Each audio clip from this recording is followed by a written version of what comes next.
Boas tardes a todos. Despois deste fin de semana de parón, que parece que afectou algo na afluencia, porque estamos os outros días unha afluencia un pouco maior, ou bastante maior, pois retomamos agora estas terceiras xornadas de recuperación de memoria histórica, a Segunda República en Carral. Levamos un pouco o que aconteceu nestas terceiras xornadas ata agora, non? Iniciámolas o pasado xoves, coa conversa con Herminio Barreiro, un home de 100 anos, mestre republicano, represariado, de Bordel, ademais, dunha parroquia próxima, que pois, nos contou aquí a súa vida. Non?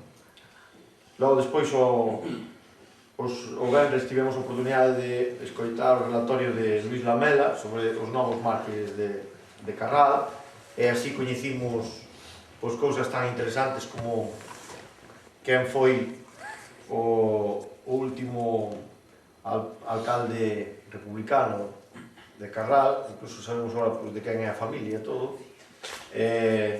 Tamén coñecimos que unha persoa daqui de Carral pois foi, a parte de mestre aquí en Carral, pois foi o último alcalde republicano de Ordes. Coñecimos unha serie de persoas que foron paseadas daqui do noso concello e coñecimos unha cousa moi curiosa, non? As pelexas que tiñan os falanxistas despois unha vez que xa tiñan o poder, porque todos querían acadar o poder, non? Leunos aquí unhas cartas moi curiosas Luís Lamela na que uns, digamos, que tirábanse pedras contra os outros porque todos querían o poder, non?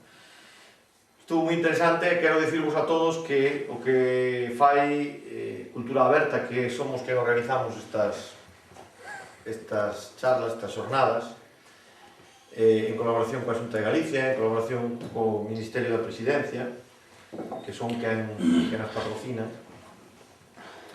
pois o que facemos é que todos os intervintes, pois, o relatorio que nos relatan aquí, que nos contan aquí, pois deixanoslo a nós, coa idea futura, pois, nun futuro, pois, ao mellor, recollelo nunha especie de libriño, pois, facendo unha especie de memoria destas xornadas e sabendo, pois, un pouco que é o que aconteceu aquí e dalo despois a coñecer a través dunha publicación, non? Esa é un pouco a nosa idea. Ideas e plantexamentos temos moitos máis, pero, bueno, todo irá pouquinho a pouco avanzando. Outro día tamén Luís Lamela convidábanos, despois de lanzarnos unha serie de datos, pois, a traballar nós máis sobre eses asuntos. El dicíanos, estas familias, supoño que as coñecedes, debedes falar con elas, debedes investigar máis sobre isto que eu vos digo. El simplemente, como dixo, dimos unha serie de anotacións, e logo despois, pois, podedelo estudiar nós, e, bueno, pois, nun futuro, pois, faceremos así, supongo. Ben, pois, imos agora, como dixen, continuar con estas xornadas, unhas xornadas que, como dixen xa dende o primeiro día, tanto eu como o meu compañeiro presidente de Cultura Aberta, Juan Manuel, que lle dedicamos especialmente a Ixo Rodríguez, un home que estivo con nós aquí no ano 2005 e que agora pois xa finou, e que, bueno, pois tivemos a oportunidade de escoitalo e que nos contara en vivo e en directo a súa historia, que despois tamén, pois, e que antes plasmou nun libro que se chamaba Matar de Mañá, e que dámonos a todos os que queirades coller, pois, isto que ven sendo, pois, un cuadríptico onde fala da figura deste home de Ixo Rodríguez, e tamén en onde se recolle, pois, unha parte do que nos falou aquí nesa conversa que tivo con nós nesas xornadas de recuperación de memoria histórica do ano 2005. Tamén tedes uns anacos de historia que nos fixo Luís Lamela e Xosé Luis Vilar Hermida, que están neste díptico e que tamén é para repartir gratuitamente a todo o mundo que o queira.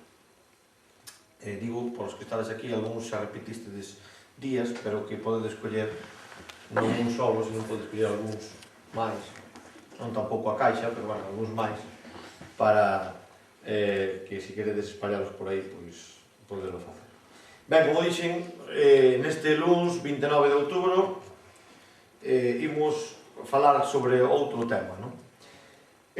Hoxe queremos falar sobre un tema que para nós tamén é fundamental e que certamente pois moitas veces quedou digamos que asolapado ou sin falar, non? Sin falar realmente do papel da muller que xogou en todo este tempo, en tempo da Segunda República, en tempo da Guerra Civil, e, bueno, incluso noutros tempos, non? Porque moitas veces pois, o papel da muller, ou casi maioritariamente sempre, o papel da muller queda un pouco asolapado, e aquí estamos acostumbrados pois, a falar do Foucellas, a falar de Manuel Ponte, a falar de unha serie de xente que loitou, do propio Elixio Rodríguez ou do propio Herminio Barreiro, e todos son en masculino. Ben, pois nós hoxe queremos falar un pouco do apartado feminino. Para iso, o título desta conferencia, desta charla é O sindicalismo feminino na Coruña e Bisbarra, e que nos vai dar este relatorio é Elixio Fernández, un home nacido en Ferrol no ano 1967, diplomado en biblioteconomía e documentación e especialista en traballos e investigacións referidas á historia do movemento obreiro en Galicia. Ten publicado numerosos artigos e traballos que abranguen especialmente o obreirismo de Ferrolterra, o desenvolvemento do anarquismo en Galicia. Ten publicado os varios libros Centro Obrero de Cultura e Beneficencia, Ferrol 1911-1936, José López Bouza, do anarquismo ao republicanismo, o Congreso de Paz de Ferrol 1915, Obreirismo ferrolano e o anarquismo na Galiza 1870-1970. Sin máis, cedemos a palabra a Elixio Fernández para que nos fale dese papel que xogou a muller na Coruña e Bisbarra. Gracias. Ben, antes de nada quero agradecervos que me convidarades a vir aquí e a falar sobre este tema que penso que, como ben dixeches, é un tema esquecido, non? Realmente chama a atención, non? Que a muller e a importancia do traballo feminino este tan esquecido na bibliografía sobre a historia da Galicia, non? Porque realmente incluso xente que viña de fora, xente como, por exemplo, Federica Monselli, a militante anarquista que foi a primeira muller ministra na historia de España, pois, ou a Margarita Nelken, unha militante socialista tamén moi destacada, pois xa lles chamaba a elas a atención tanto a importancia da muller no mundo do traballo en Galiza como a dureza do traballo feminino. E, sin embargo, hoxe, pois, o que a bibliografía sobre o tema pois non é demasiado abundante. Eu vou falar dunha pequena faciana deste tema, que sería a muller e o sindicalismo. Dende logo con unha parte que é pequena, porque realmente a muller no mundo do traballo representou un papel moitísimo máis importante, e sobre todo no mundo rural, onde, sobre todo no período entre 1830 e 1930, en que tamén posteriormente pois a feminización do traballo foi tremenda pola fortísima emigración masculina neste período. Ainda así, a parte do traballo feminino no mundo rural, podemos decir que a incidencia do traballo feminino na industria e nos servicios estaba na Galiza por encima da maior parte dos territorios do Estado, e únicamente Cataluña tiña un porcentaxe maior de traballadoras asalariadas mulleres, e isto era evidentemente pola importancia que tiña a industria textil. Aquí realmente o motivo desa importancia do traballo feminino era dun sector que no seu tempo foi o punteiro da industria galega, que era a industria conserveira e todas as industrias derivadas do mundo da pesca. Calcúlase que a comezos de século había entre 20.000 e 30.000 mulleres empregadas no sector da conserva e do salgazón en todo o litoral galego.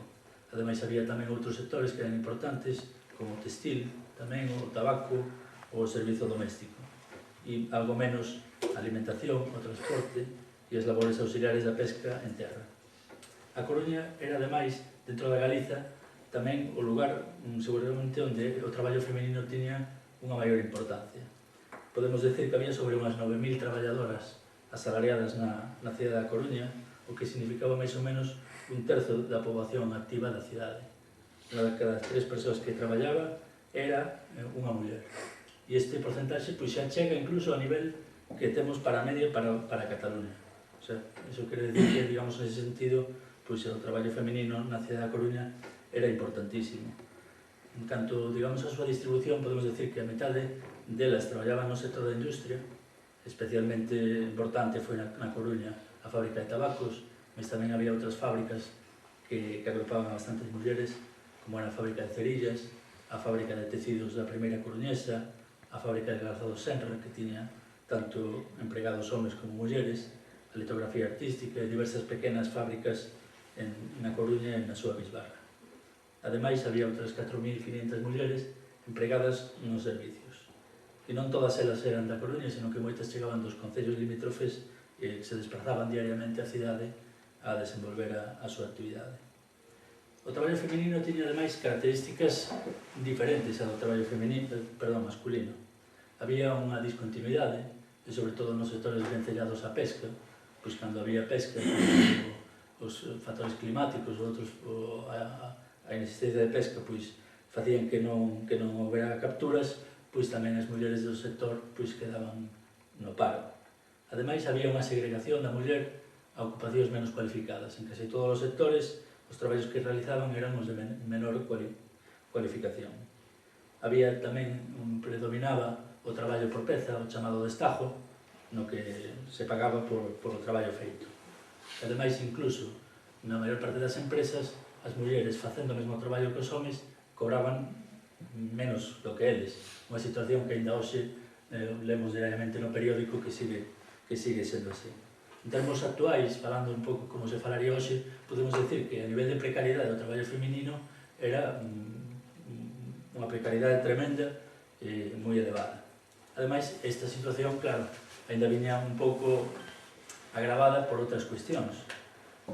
Unha delas era que a muller traballadora asalariada, que traballaba nunha fábrica ou nunha casa, pois tamén, cando chegaba a casa, traballaba no fogar, e se vivía no rural, e incluso tamén dentro da cidade, tamén traballaba nas labores agrogandeiras.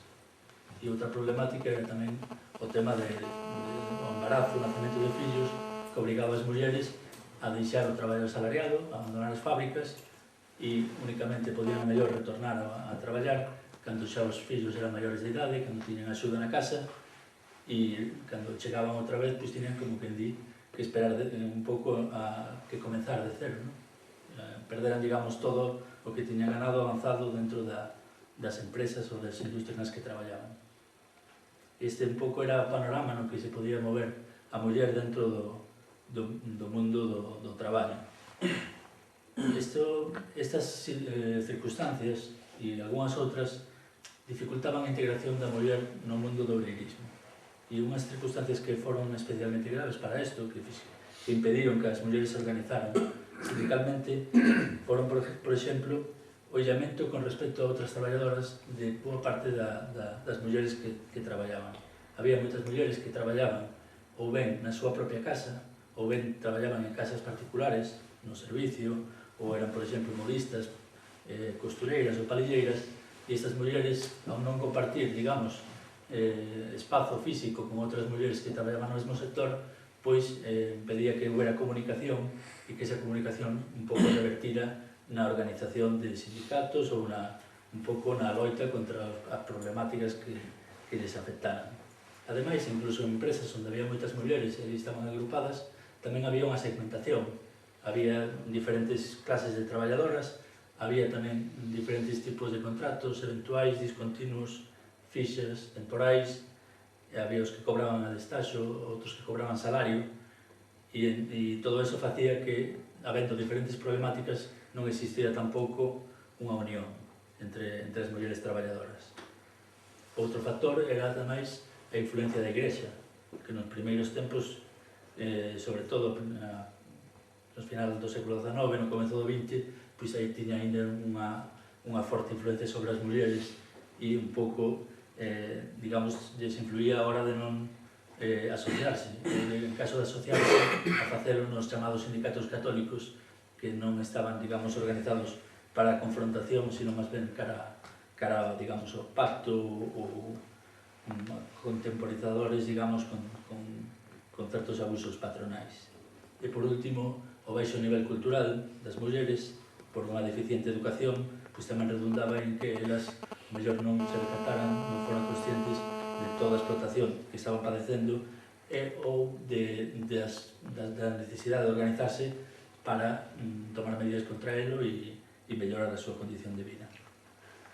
En canto ao que foi a organización do proletariado feminino, podemos decir que é moitísimo máis tardío que o dos homes. Mentres na cidade da Coruña e na Bisbarra, a partir de 1880, os sindicatos xa estaban organizados, xa empezaban a dar guerra. En 1890 se comeza a celebrar o 1º de maio, empezan as folgas xerais. En cambio, no sector do proletariado feminino hai que agardar ata comezos de século para que se formen as primeiras asociacións e realmente cando empeza a haber un incremento deste asociacionismo é a partir de 1910. A partir desta data, pois as mulleres en algúns sectores, por exemplo, as traballadoras do porto, ou da fábrica de tabacos, da fábrica de cerillas ou do textil, pois comezan a facer os seus primeiros sindicatos, aínda que hai que dicir tamén que estas sociedades primeiras foron organizadas por homes para mulleres. Eran sociedades nas que os directivos eran maioritariamente homes, aínda que podemos decir que o 90-95% das asalariadas desse sector eran mulleres. Aí, digamos, unha especie de tutela sobre este proletariado femenino. Pero iso tamén comeza un pouco a cambiar a partir de comeza a Primeira Guerra Mundial e xurde un problema que sería recurrente durante todos estes anos da década, que é o problema das subsistencias. Cando comeza a Primeira Guerra Mundial, xurden os denominados acaparadores. Os acaparadores eran persoas que iban ás feiras, aos mercados ou aos particulares e compraban os produtos de primeira necesidade, leite, ovos, cereais e todo tipo de produtos deste estilo, para revendelos aos países en conflito con un incremento de ganancia tremendo. En vez de vendelos aquí a un precio, vendían 10 veces máis caro a eses países que estaban en conflito e que os necesitaban. Entón, iso que significaba? Que aquí os prezos elevábanse e se vendía o que quedaba ao mesmo precio prácticamente do que se estaba vendendo por aí fora. E significaba que cando unha muller chegaba ao mercado, un día despois de comprar unha cousa a un prezo, pois ao día seguinte o atopaba a un precio moitísimo máis caro. Iso foi algo que foi un detonante de toda unha serie de revoltas espontáneas, especialmente nos anos de 1917 e 1918, que foron moi importantes para que a muller tomara conciencia da necesidade de organizarse e da necesidade de tomar parte no movimento obreiro. Estas protestas eran protestas viscerais, moi espontáneas, e o mellor era que asaltaban unha tenda, mulleres, na Coruña, por exemplo, en Neda, en Ourense tamén houve momentos deste estilo, en moitos sitios, incluso aquí en Carral tamén temos constancia que pola falta de trigo tamén se fixeron actos deste tipo, pois se saltaba a un transporte destes alimentos que se levaban a marcar a Coruña, ou había todo ese tipo de actividades que fixeron que a muller tomara conciencia tamén un pouco de que esas problemáticas pois tamén requerían unha intervención e que elas podían, de alguma maneira, intervir en todo isto e conseguir que esa problemática pois tivera un pouco unha solución, e de feito as autoridades tiveron que intervir, claro, para frenar esa escalada de prezos abusiva que redundaba na economía doméstica. Porque, bueno, agora mesmo tamén hai un problema por aí de que se hai unha especulación polo tema dos biocombustibles e tal, e de que está subindo moito a leite e o pan. Pero é un problema que iramos ou non, nas nosas economías o mellor é pequeno, pero daquela a subida da leite, do pan, dos ovos, era, digamos, era a base da economía familiar, digamos, era no que se investía a maior parte dos cartos que se ganaban. Entón, ir ao mercado e non poder traer toda a comida que quería significaba pasar fame, e precisamente, ademais, en 1918 veu un andazo tremendo de gripe, e para moita xente esa fame significou posteriormente a morte. Entón, toda esa problemática fixo que aumentara a conciencia nas mulleres. Despois houve un feito que era lonxano, non foi por aquí, que foi a Revolución Rusa, pero que tamén tivo a súa influencia, porque esa perspectiva que estaba aí lonxana, pero que se escoitaba de que a clase traballadora tomara o poder en outro país, de que había un goberno dos sobis, de obreiros e campesiños, pois aquí tamén tiña unha repercusión que non se, digamos, veía no momento, non? Pero que no imaginario colectivo sí que tiña a súa influencia. A xente veía que en outro sitio era posible, pois ao mellor aquí tamén é posible. Incluso tamén da parte da patronal, pois a patronal tamén tiña máis medo de que aquí se organizara a xente porque veían que nos outros lados estaban pasando cousas que non lles interesaban. Pero estes factores foron os que fixeron un pouco incrementar esa necesidade de organizarse sindicalmente. Pero tamén, nesa época, empezan a surdir diferencias graves, porque xa sabía antes, entre sociedades obreiras de distinto signo. Ata, digamos, esta época, 1918-19, o sindicalismo organizábase por sociedades de oficio. Esas sociedades de oficio podían ser máis socialistas ou máis anarquistas, que eran as tendencias maioritarias do momento, pero sempre era unha sociedade e logo despois podía, digamos, ir para un lado ou para outro. Mas nese tempo aparece outro fenómeno que dentro do mesmo oficio surden unha sociedade, ao mellor, de tendencia anarcosindicalista, outra sociedade socialista, e compiten polo mesmo espazo sindical, e iso provoca enfrentamentos. E estes enfrentamentos no mundo feminino do traballo, nesta bisbarra, tiveron moitísima importancia. Realmente, a finales dos anos 10, a altura de 1919, pois a Unión Tabacalera, que era o sindicato das traballadoras do tabaco, que era maioritariamente socialista, sufre unha extinción. Se funda a Nova Aurora, que era a sociedade anarcosindicalista.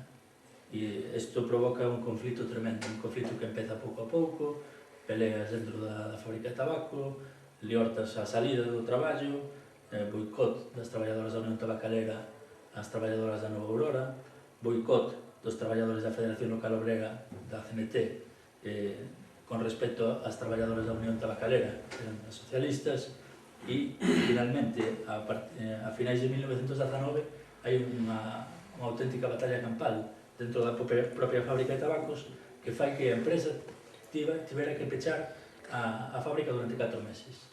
Durante 4 meses, agardando a que a situación se reconducira, houbera calquera tipo de avenencia e desaparecer ese conflito que impedía realmente. E ademais este conflito, que aí durou, digamos, eses 4 meses na época máis fastidiada, se estendeu a outros sectores do traballo, especialmente as traballadoras textís e as traballadoras das misteiras, as da fábrica de mistos. Ali, as traballadoras anarcosindicalistas non formaron outra sociedade de oficio, pero se quitaron da sociedade socialistas, da Unión Textil, no caso da fábrica de tecidos, e da Sociedade da Lucha, no caso da Sociedade das Misteiras, quitáronse desas sociedades e entraron no sindicato de oficios varios da CNT. Entón, digamos, a herencia desta conflictividade foi que o proletariado feminino quedou profundamente dividido en toda a bisbarra. Esta, digamos, un pouco facendo un análisis xeral, podemos decir que nestes tempos que o sindicalismo feminino era un sindicalismo tutelado. Xa na primeira sociedade, unha das primeiras que se fixo na cidade da Coruña, a Sociedade de Xastres, estaba fundada por un anarquista, José Sanjurjo, e era, digamos, o líder sindical delas. E, digamos, o personaxe que exemplifica perfectamente esa tutela é Severino Chacón. Severino Chacón foi organizador das sociedades, da maior parte das sociedades femininas socialistas, e foi especialmente destacado como líder das tabaqueiras, hasta tal punto que durante todo este tempo e ata a Segunda República as traballadoras da fábrica de tabacos eran conocidas como as chaconeras, porque eran as que estaban afiliadas primeiro a Unión Tabacalera e despois a Federación Tabaquera dirixida por Severino Chacón. Esa presencia feminina que digamos, impulsou o sindicalismo femenino foi ao tempo un freo para que despois esas mulleres que militaban nas organizacións sindicais pois se implicaran nos postos directivos e que houbera, digamos, que tomaran un pouco as riendas destas sociedades. Pero realmente, por exemplo, Chacón pois foi o líder das tabaqueiras ata a Segunda República. E o feito foi, finalmente, que unha minoría de homes dirixían sociedades formadas maioritariamente por mulleres. Houbo algunhas excepcións a este feito. Por exemplo, temos que destacar a dúas militantes da CNT que tiveron unha actuación un poquinho máis destacada, non? Por exemplo, Josefa López foi a única muller que participou no Congreso da CNT de 1919. Era unha tabaqueira coruñesa que tiña 55 anos, era unha veterana, e foi a única muller que estaba ali. E iso que tamén Cataluña ou Zaragoza, Andalucía, era unha tradición tremenda, que había un sindicalismo femenino, mas non houve ninguna representación femenina agás esta muller. Outro caso foi o da Belina Fernández, que era tamén unha tabaqueira, militante da CNT, que participou en mítins multitudinarios, o cal era un feito relativamente complicado de ver, non había moitas mulleres que falaran en mítins e as mulleres que tiñan falado na Coruña e na Galicia eran xente que viña de fora. Era, por exemplo, Virginia González, unha militante socialista, despois comunista, pero o que era raro, realmente penso que ata 1923 non o vimos, como este caso da Belina Fernández, era que unha muller de aquí pois participara no mitin e falara a xente. E esta muller, ademais, escribía tamén na prensa anarquista, no voceiro da CNT galega, Solidaridade Obrera. Despois desta época na que, como vimos, había tendencias que motivaban unha maior concienciación das mulleres, pero tamén había cousas que motivaban desunión e problemas sindicais internos, pois todo isto viuse un pouco complicado pola chegada da ditadura de Primo de Rivera, que en xeral foi un freo a todo tipo de sindicalismo. Entón aí un pouco as sociedades femininas, ou sociedades obreiras femininas, esmorecen e a súa actividade se mantén un pouco baixo mínimos. Realmente, cando renace a actividade sindical é naturalmente cando se proclama a Segunda República, comenzan a formarse novos sindicatos e aí, digamos que a CNT é quen toma o maior protagonismo. Ata o momento podía decirse que seguramente fora a UGT, os sociedades socialistas, as maioritarias en toda a zona, mas a partir da Segunda República pois é a CNT que colle un pouco máis de forza. E iso pode estar motivado porque a UGT mantivo unha posición algo contemporizadora coa dictadura de Primo de Rivera. E Largo Caballero mesmo chegou a formar parte do Consello de Estado. Entón, ao mellor ese foi unha das cousas que influiu en que o sindicalismo femenino socialista pois estivera un pouco en decadencia. Tamén hai outro motivo desto, que realmente o proletariado masculino na cidade era maioritariamente anarcosindicalista e estaba integrado na CNT.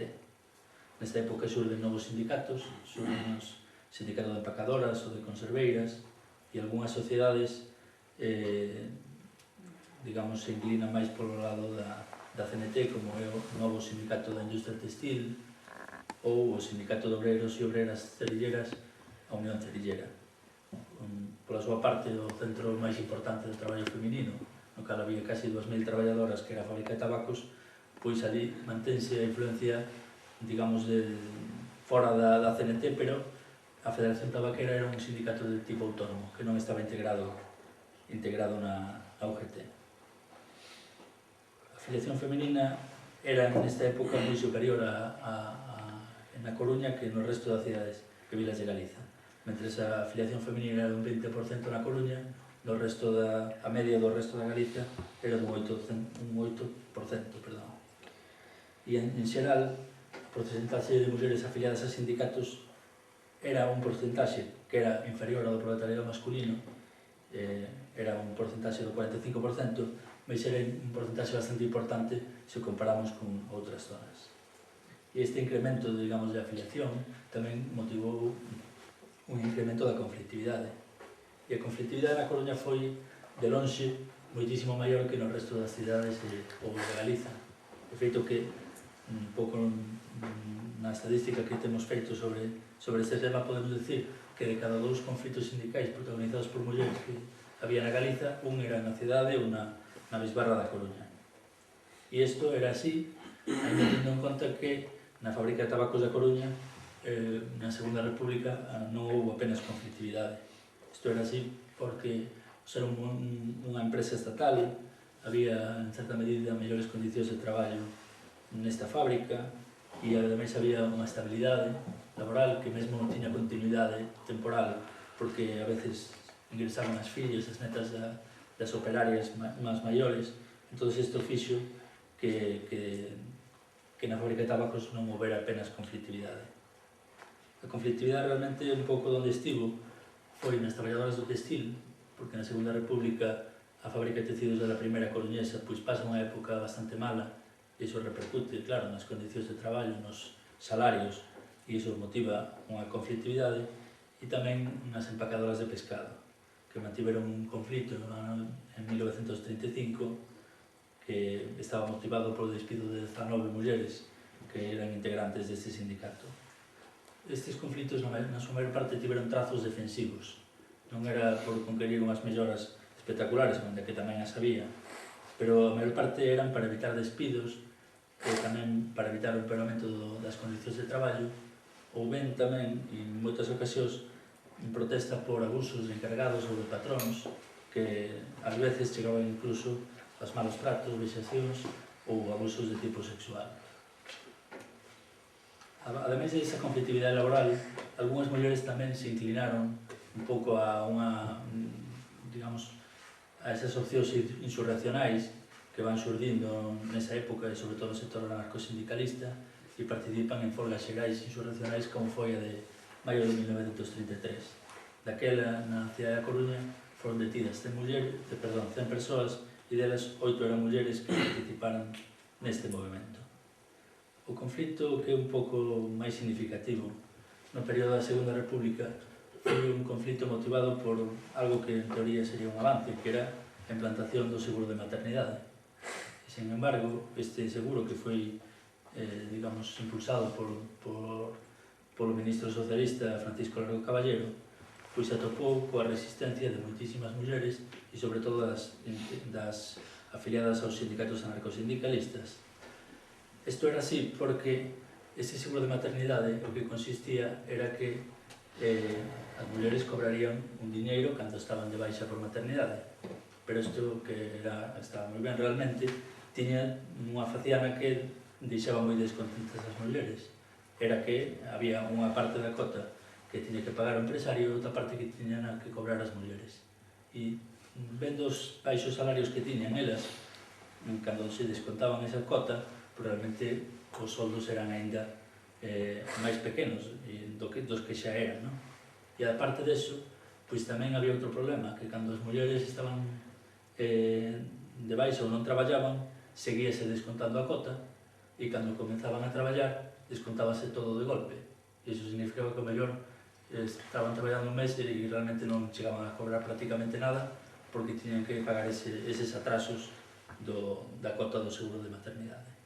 E ainda había máis, cando as mulleres casaban ou tiñan fillos e deixaban o traballo, cando tiñan fillos non, cando deixaban o traballo por algún motivo, casaban ou non volvían ao mundo do traballo, perdían todas as cotas, o cal, sobre todo nos sectores vencelados ao traballo do mundo do mar, pois deixabas moi descontentas.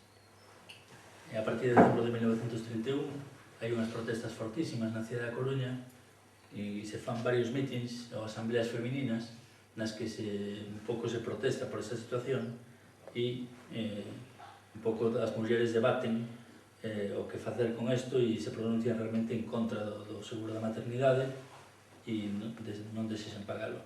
É importante decir tamén que esas asambleas foron asambleas femininas e se celebraron incluso no Teatro Rosalía de Castro, na Coruña, mais eran asambleas que estaban dirixidas por homes ou moderadas por militantes destacados da CNT coruñesa, o cal nos sigue falando de unha certa tutela con respecto ao proletariado feminino.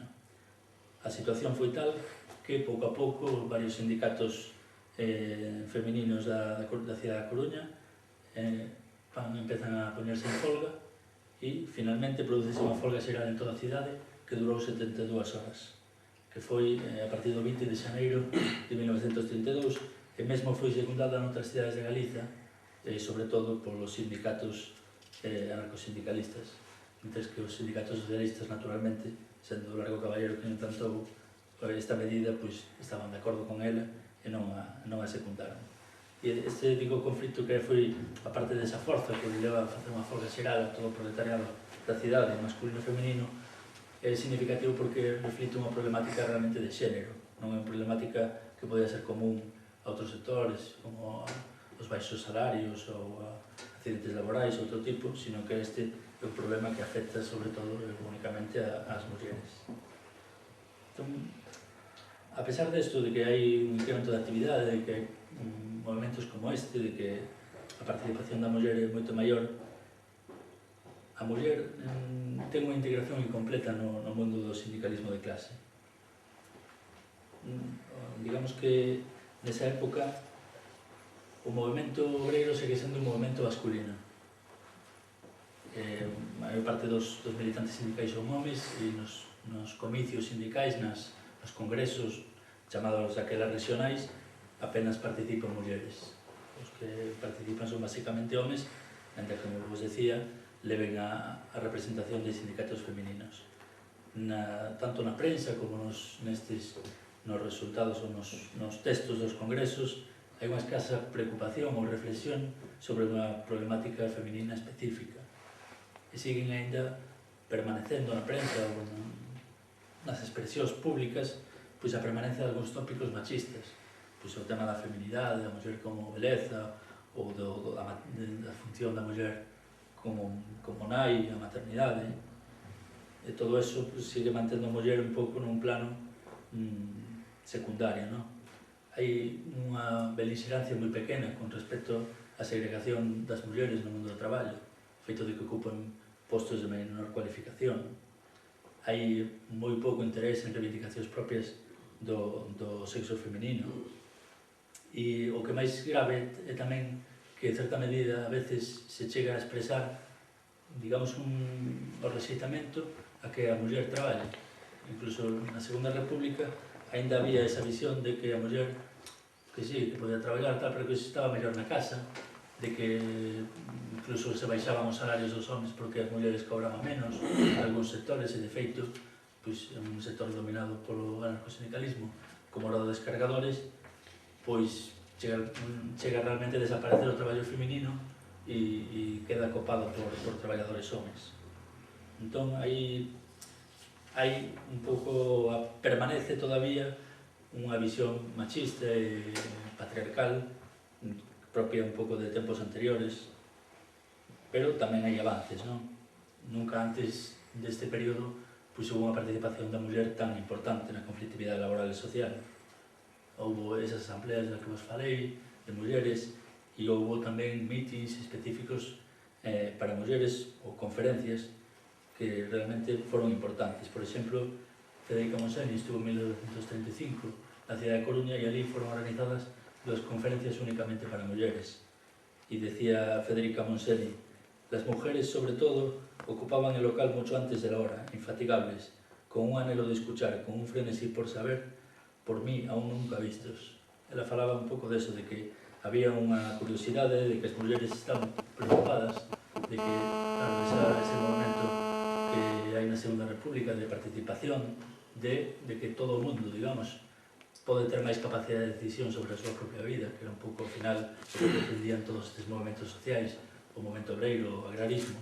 O que querían era un pouco decidir con maior capacidade sobre a propia vida. E claro, as mulleres ven que tamén teñen que participar neses movimentos, se preocupan, intentan formarse culturalmente, se fai en certos casos hai unha propaganda un pouco dirixida á muller para que participe nas organizacións sindicais, hai actos dirixidos ás mulleres, e ademais tamén xurden máis mulleres, como esa Avelina Ferranda que vos falei, pois xurden máis mulleres na Segunda República que participan en mítins, e aquí, por exemplo, na Bisbarra da Coruña foi moi destacado o caso de Sebastiana Vitales, que era unha muller aragonesa, pero que vivía na Coruña porque estaba casada ou era compañeira dun militante do Sindicato da Construcción e vivía aquí e participou en moitísimos mítins, tanto na cidade da Coruña como en toda a Bisbarra, un pouco dando unha visión máis propia máis femenina ou feminista incluso, porque ela era membro da Federación Mujeres Libres, pois daba unha visión máis feminista sobre a problemática do traballo e sobre un pouco a visión do que podía ser un cambio social. Ainda que había un pouco ese contrapunto entre unha visión mellor ainda masculina do mundo do traballo, comezábase un pouco nesta época a albiscar que podía haber un cambio, non? Que a muller podía participar un pouco máis tanto na vida sindical e que podía participar na vida económica e política. E ademais se falaba xa tamén de que a muller buscaba unha personalidade propia e a súa propia, digamos, independencia espiritual.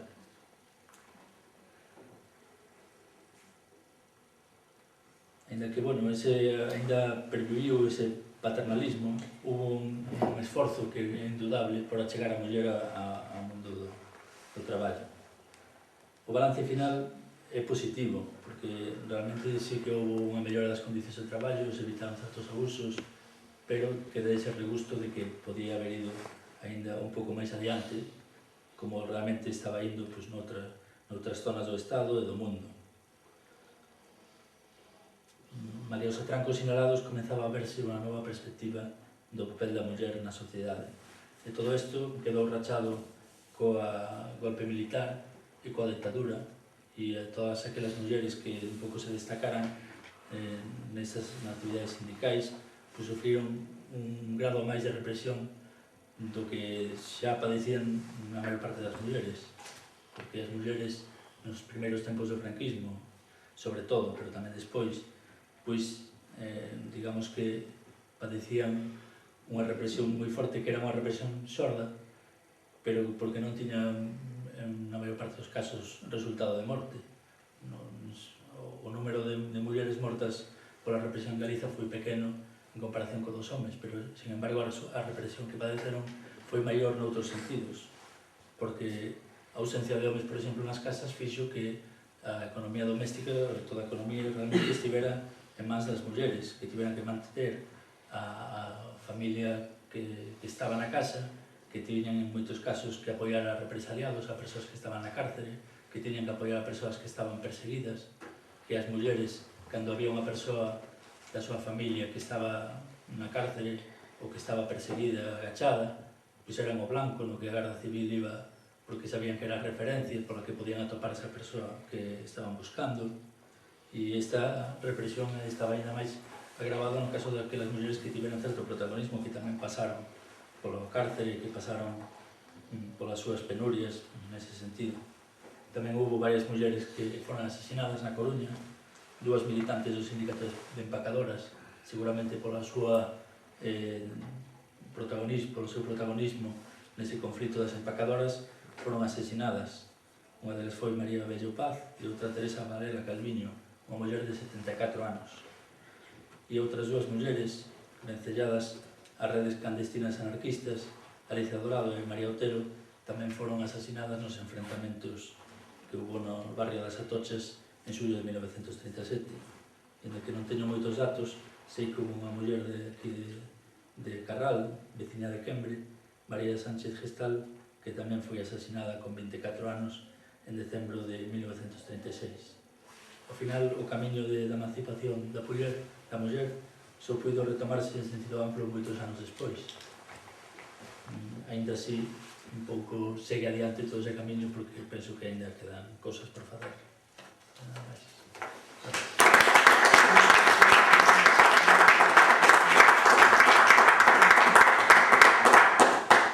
Bueno, ahora, como é habitual nestas charlas das jornadas, pois se tedes alguma cousa que comentar, alguma cousa que preguntar, algo que comentar a Elixio Fernández, que realmente é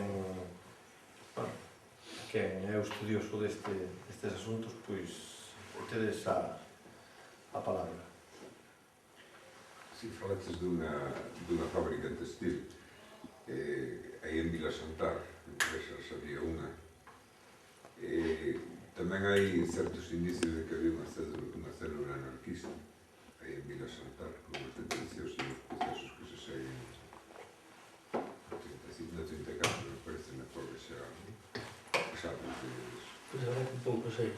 Escoitei falar algo de que existía e tal, pero non teño moita Había información. 700 mulleres do Sí. rural que iban a traballar aí. Sí, o que pasa é que realmente a pérdida de prácticamente toda a documentación sindical e a falta de información, incluso había unha certa discriminación da cidade con respecto ao rural no sentido da información, pois fixo que prácticamente non existan vestixios de esa fábrica nin de actividade sindical que pudiera haber nela.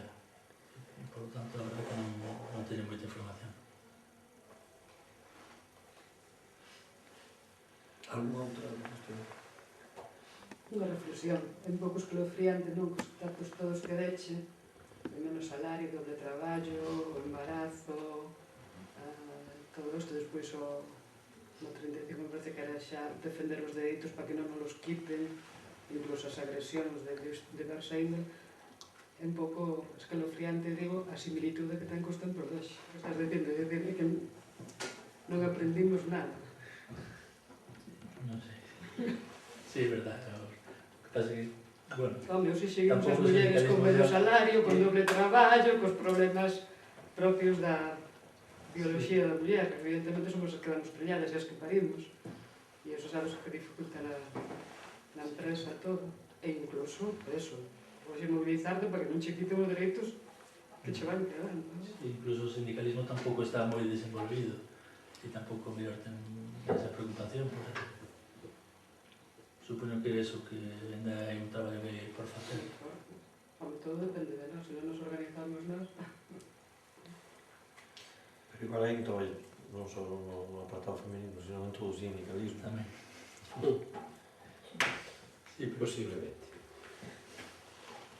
Hai outra curiosidade con respecto ás mulleres represaliadas de morte no 36, que son poucas, porque dentro de eso que te decía antes, hai unha muller en Morto matan a un rapaz de 18 anos que non está metido en nada, pero que é fillo dunha activista sindical, e en vez, pode ser, é dicir, cabe dentro da posibilidade, en vez de matar a nai porque era un plato forte, represalían ao fillo, non?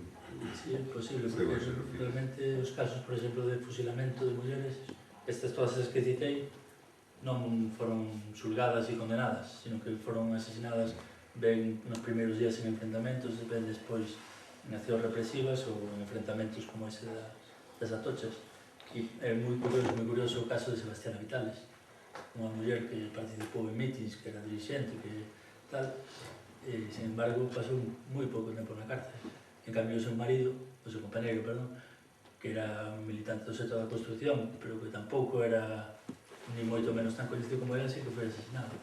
E que o mellor sí que foi esa represión indirecta e un pouco, en certa medida, machista tamén, no sentido que o mellor non se consideraba que a muller non tiña ni importancia, o mellor nin para matar, así dito un xeito moi vasto, pero pode ser que fora algo así.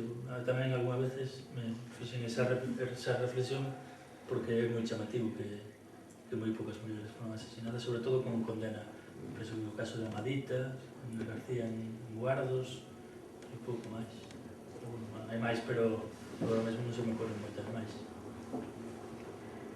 E, sin embargo, si en enfrentamentos por agachar a homes, a maior parte das mulleres que eu controlo que pasaron pola cadea e pasaron moito tempo foi por axudar a homes que estaban presos, por actividade sindical, dese tipo, moito menos. É moi curioso. E un pouco eso, porque a represión sobre elas facía un pouco máis polo que fixeran antes, que foi un pouco... A moitos homens se lle xulgaba polo que fixeran antes do 36, incluso remontaban ao 34, ao 33, que participaron no momento de outubro, nestes momentos insurreccionais, e, sen embargo, as mulleres máis ben se les condenou polo que fixeron a partir do 36. As mulleres que participaron nas evasións por mar, todas as mulleres que axudaron a guerrilla, esas sí que foron a parar a cadea. pero por cousas feitas antes menos. Alguna cuestión máis? Alguna pregunta?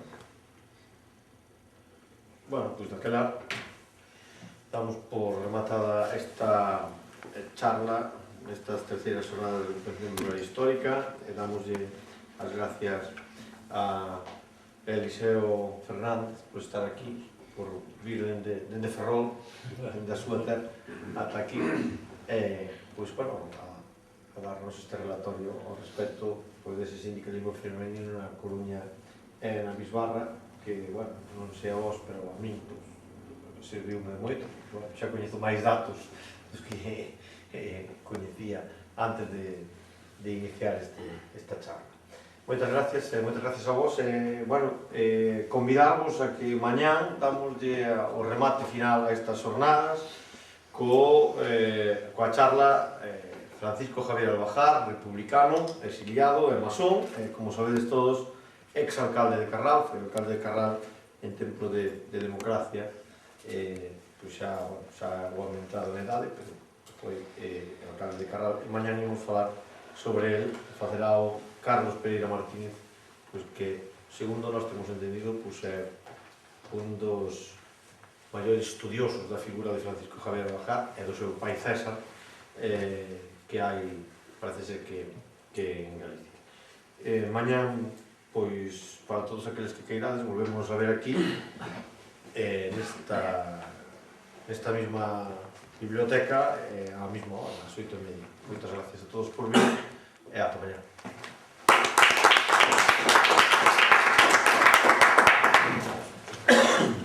Bueno.